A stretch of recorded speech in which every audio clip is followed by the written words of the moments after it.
Congresswoman Bass, Yes. just to follow up, Speaker Pelosi and Senator Schumer, do you support the defund the police movement that we're seeing on the ground?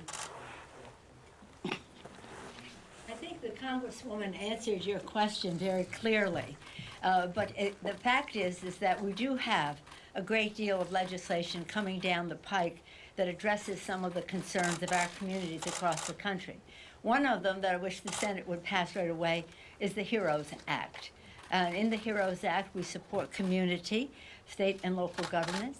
We support the disparity in the coronavirus out of the tax communities of color, and we would hope that the Senate would not ignore that and would pass the legislation. And we would hope that we'd put more money into the pockets of people who really need that now. And so we have that. And then following that, Mr. Hoyer has on the schedule that before 4th of July, hopefully, we will pass the Affordable Care Act, Stabilization Act, which will provide more fairness and access to affordable health care in our country. As Mr. Clyburn mentioned earlier, that's a challenge, as well as our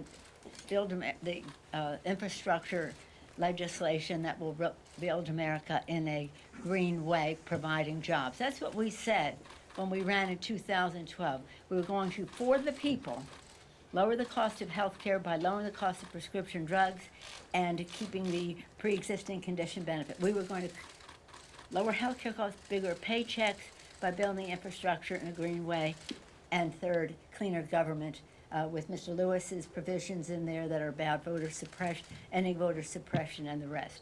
So there are all kinds of ways that we come at this. The fact that the distinguished chairwoman mentioned this isn't, and as she has said and others have said, we want to work with our police departments. There are many who take pride in their work. And we want to be able to make sure that the focus is on them. But there are many things we call upon our police departments to deal with: mental health issues, policing in schools, and the rest, that we could rebalance some of our funding to address some of those issues more directly. But this isn't about that, and that should not be the story that leaves here. The story that leaves here is, as Mr. Clyburn said, liberty and justice for all. Mr. Schumer has mentioned that as well here and in the Emancipation Hall. Mr. Hoyer mentioned, quoting our distinguished former president, Mr. Obama, as to what modesty or humility or patriotism says we know we have to do better in certain respects. So let's focus on what Lincoln said: public sentiment is everything. With it, you can accomplish almost anything. Without it, practically nothing.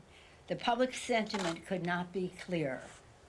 We need to make some transformative change, not incremental, transformative change. And as we do so, we will change policy as we do in this legislation. We will use all the tools at our disposal to make sure that we are moving toward a more perfect union with liberty and justice for all.